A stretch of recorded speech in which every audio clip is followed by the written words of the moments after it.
اعوذ باللہ السمیع العلیم من الشیطان الرجیم من ہمزہ ونفخہ ونفثہ قل یا عبادی الذین اسرفوا علی انفسہم۔ اے نبی کریم صلی اللہ علیہ وآلہ وسلم، میرے ان بندوں کو کہہ دیں جنہوں نے زیادتیاں کی ہیں۔ اسراف کہتے ہیں کہ بار بار زیادتی کرنا، یعنی کسی حد کو بار بار توڑنا اور وہ ٹوٹتی لگی جائے، تو ان کو کہ میرے ان بندوں سے کہہ دیں، فرما دیں جنہوں نے بار بار زیادتی کی ہے علی انفسہم، اپنی جانوں پر۔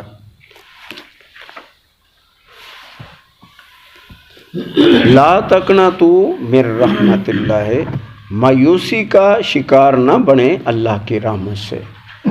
اللہ کی رحمت اس سے بھی آگے وسیع ہے۔ اور دیکھیں، حلال چیزوں میں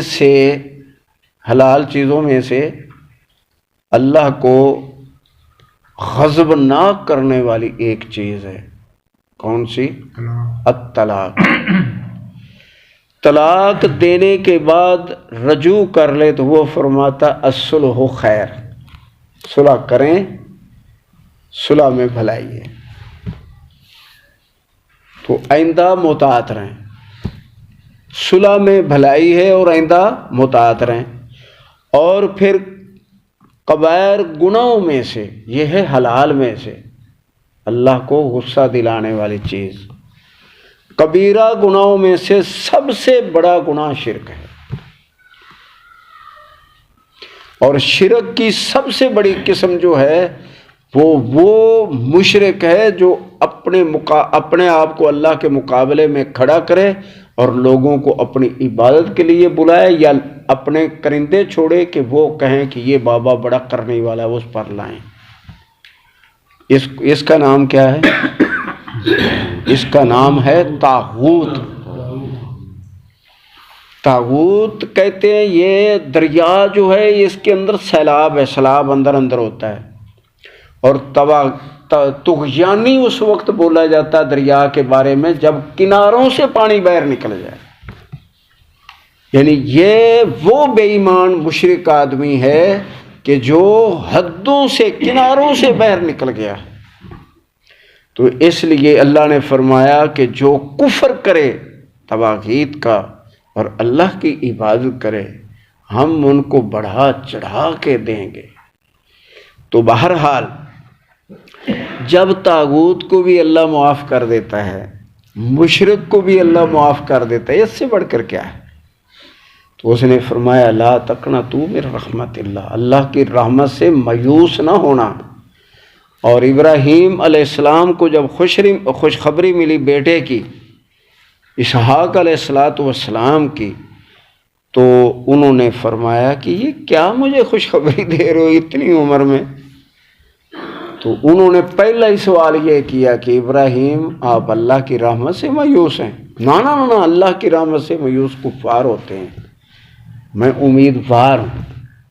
تو پھر اللہ نے خوشخبری دی۔ تو بہرحال یہ ہے کہ میرے ان بندوں سے فرما دیں جو اسراف کرنے والے ہیں بار بار گناہ کو۔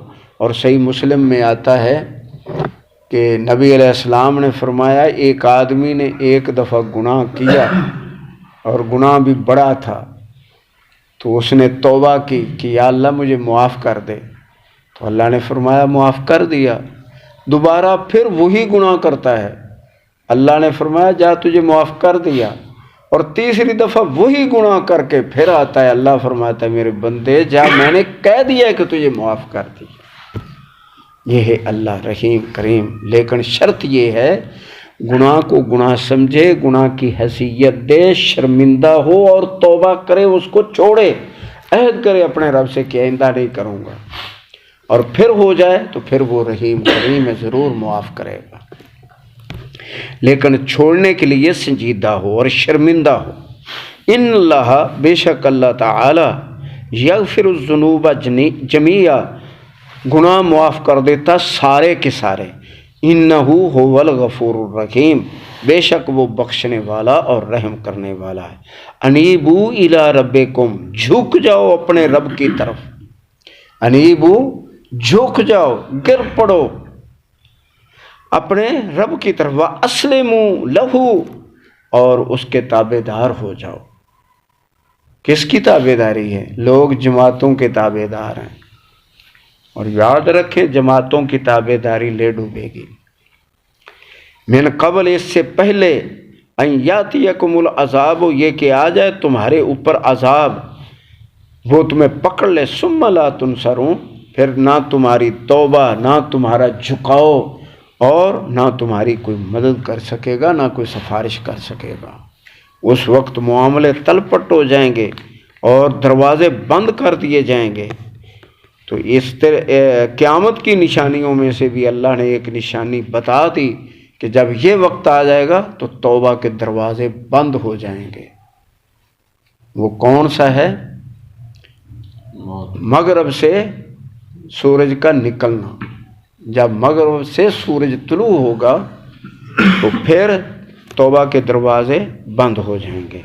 واتبعوا احسن ما انزل الیکم من ربکم، تابع داری کرو اس کی جو تمہاری طرف نازل کیا گیا تمہارے رب کی طرف سے، احسن بہت اچھے انداز کے ساتھ، یعنی خطہ پیشانی سے، اس کے جو اس نے حکم دیے ہیں تو اس کے احکام میں سے کسی کے بارے میں بھی دل کے اندر کڑن محسوس نہ ہو، خندہ پیشانی سے آدمی تابع دار ہو جائے۔ من قبل، اس سے پہلے ان یاتیکم العذاب بغتۃ، کہ ٹوٹ پڑے تم پر عذاب اچانک کا عذاب ہے۔ بعض دفعہ اللہ تعالیٰ دکھا دیتا ہے اور بعض دفعہ اچانک جو ہے وہ عذاب آ جاتا ہے۔ بہرحال ایسا جو ہے اللہ کے عذاب آتے ہیں، وَأَنْتُمْ لَا تَشْعُرُونَ، اور تمہیں پتہ بھی نہ چلے۔ شاید آپ نے 2 واقعے پڑھے ہوں اخبارات میں، ایک بھائی پھیرو اندرون سڑک پر 2 بسوں کی ٹکر ہوئی، صرف ایک 2 سال کا بچہ جو ہے باہر گر کے بچا، دونوں میں سے آگ لگ گئی اور جل کے سوا ہو گئی دونوں بسیں، تھانے کے سامنے، بھائی پھیرو تھانے کے سامنے۔ اور ایک بس نذیر عنایت اللہ کی اوپر سے پل سے نیچے گری، یہ وہاں، اور ان کے تو سردی اور موتیں بلبلا رہے ہیں، لوگ ان کی جیبوں سے پیسے نکال رہے ہیں، کتنے حوصلے کی بات ہے اللہ۔ تو ایسے عذاب اچانک ہوتے ہیں اور تمہیں پتہ بھی نہ چلے۔ ان تقول نفس، یہ کہ اس وقت آدمی کہے، یا حسرتا، ہائے افسوس، علامہ فرطت فی جنب اللہ، کہ میں اللہ کی طرف جھکنے میں سستی کی، اللہ کی طرف جھکنے میں سستی کی میں نے، تو یہ میرے دکھ میرے اوپر، لیکن وہ دکھ کام نہیں آئے گا۔ دکھ جو ہے اس طرح تندرستی کے اندر آدمی دکھ کرے اپنی زندگی پر اور توبہ کرے، رجوع کرے، پھر کارآمد چیز ہے۔ وَإِن كُنتُ لَمِنَ السَّاخِرِينَ، اور میں ساری زندگی مذاق اڑانے والوں کے ساتھ رہا، جو دین کو، انبیاء کو، صالحین کو مذاق کرتے تھے اور اللہ کے دوزخ کو، جنت کو مذاق کرتے تھے اور عذابوں کا مذاق اڑاتے تھے، میں ساری زندگی ان کا ساتھ دیتا رہا اور آج میری یہ حالت ہے، ہائے افسوس، لیکن یہ افسوس کام نہیں آئے گا۔ او تقول، یا تو کہے، لو ان اللہ ہدانی، اگر بے شک میرا رب مجھے ہدایت دیتا، لکنت من المتقین، تو میں بہت پائیدار متقین کے ساتھی ہوتا۔ لیکن اللہ سبحانہ و تعالیٰ نے فرمایا، اے میرے بندو، تمہیں ہدینہ النجدین، 2 راستے دکھا دیے ہیں، جو چاہے قبول کر اور جو چاہے اپنا لے، لیکن میرے ہاں مقبول اور میری رضا کا باعث وہی ہے جو میری عبادت اور میرا طریقہ ہے۔ او تقول، یا تو یوں کہے، ہینا ترل عذاب، جب آنکھوں سے دیکھ لے گا عذاب، لو ان لی کرتن، ہائے کہ بے شک مجھے دوبارہ زمین پر بھیج دیا جائے، فاکون من المحسنین، تاکہ میں بن جوں نیکیاں کرنے والوں میں سے، بلا قد جاءت کا آیاتی، ہرگز ایسا نہیں ہے، تمہارا واپس جانا ہرگز نہیں، سپلی نہیں ہے۔ تیرے پاس میری آیتیں آئی تھیں، فَقَذَّبْتَ بِهَا، تو نے ان کو جھٹلا دیا، وَاسْتَكْبَرْتَ، اور تو نے تکبر کیا۔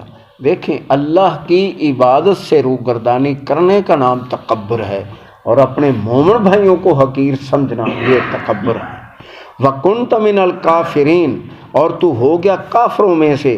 وَيَوْمَ الْقِيَامَةِ تَرَى الَّذِينَ كَذَبُوا عَلَى اللَّهِ، اس دن تو دیکھے گا پیارے نبی صلی اللہ علیہ وسلم، جس دن قیامت قائم ہوگی ان لوگوں کو جو جھوٹ باندھتے ہیں اللہ پر۔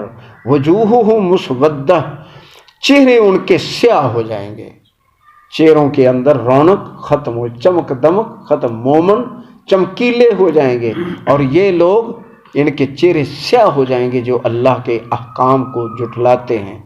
دیکھیں، خارجیت بڑا جرم ہے، اس سے بچنا ہے، اور مداہنت تو اس سے بھی بڑا جرم ہے۔ مداہنت کیا ہے کہ کلمہ پڑھنے کے بعد پھر آدمی کچھ بھی کرے کوئی حرج نہیں، اس لیے مشرکین کو کلمہ گو کہتے ہیں، اور ان سے یاریاں، ان سے رشتے ناتے ہیں، ان سے سب کچھ سارے کھابے ہوتے ہیں۔ یہ مجالس کو چھوڑنا فرض ہے۔ تو اس دن ان کے چہرے سیاہ ہو جائیں گے، اور اللہ نے فرمایا الیس فی جہنم مثون، کیا جہنم کے اندر ٹھکانہ، گھر، وہ ان کافروں، للمتکبرین، ان تکبر کرنے والوں کے لیے کافی نہیں ہے؟ کیا یہ ان کی حالت کیفیت کہ جہنم کے اندر بند کوٹھریوں کے اندر ان کو جکڑ دیا جائے گا اور آگ کے شعلے چھوڑ دیے جائیں گے، کیا یہ کافی نہیں ہے؟ وَيُنَجِّ اللَّهُ الَّذِينَ اتَّقَوْا مِن مَّفَازَتِهِمْ، اور بچا لے گا اللہ تعالیٰ اپنے پرہیزگار بندوں کو، اور ان کو بہت اونچے محلات دے گا، ان کے لیے بالا خانے ہیں۔ لا یمسہم السوء، انہیں نہیں پہنچے گی کوئی بھی برائی، یعنی تکلیف عذابوں کی، حتیٰ کہ بو تک بھی نہیں آئے گی جہنم کی۔ ولا ہم یحزنون، اور نہ ان کو غم ہوگا۔ غم کس چیز کا ہوتا ہے کہ یہ میرا نقصان ہو گیا، ہائے، جس طرح وہ ابھی کہہ رہا تھا کہ دکھ کی بات ہے کہ میں مذاق کرنے والوں کا ساتھ دیتا رہا، یعنی نقصان پر غم آتا ہے۔ اللہ تعالیٰ مومنوں کو بچا لے گا۔ اللہ خالق کل شیء، اللہ تعالیٰ ہی ہے خالق ساری چیزوں کا، چھوٹی ہو بڑی ہو، یہ آسمان ہے، کیڑی ہے، سب اللہ کی مخلوقات ہیں، اور ایک ہی حکم ہے سب کے لیے کہ وہ مخلوق ہیں۔ ہاں، درجات میں بلندیاں ہیں، فرشتوں کے درجات ہیں، انبیاء کے درجات ہیں، اور پھر اتنے بڑے درجے ہونے کے باوجود وہ الہ نہیں کہلا سکتے، اور اپنی عبادت کی طرف وہ کسی کو نہیں بلا سکتے۔ اگر بلائیں تو خطرناک علامت ہے۔ اللہ خالق ہے سب کا، وَهُوَ عَلَىٰ كُلِّ شَيْءٍ وَكِيلٌ، اور اللہ ہی ساری چیزوں کا نگہبان ہے، نگہبان بھی وہی ہے اور حاکم بھی وہی ہے، اسی کی شریعت چلے گی۔ لَهُ مَقَالِيدُ السَّمَاوَاتِ وَالْأَرْضِ، اسی کے پاس چابیاں ہیں آسمانوں کے خزانے اور زمین کے خزانوں کی اور رحمت کی۔ وَالَّذِينَ كَفَرُوا بِآيَاتِ اللَّهِ، اور وہ لوگ جو انکار کر رہے ہیں اللہ کی آیتوں کا، اولئک هم الخاسرون، ایسے لوگ نقصان اٹھا رہے ہیں، ایسے ہی لوگ نقصان اٹھا رہے ہیں۔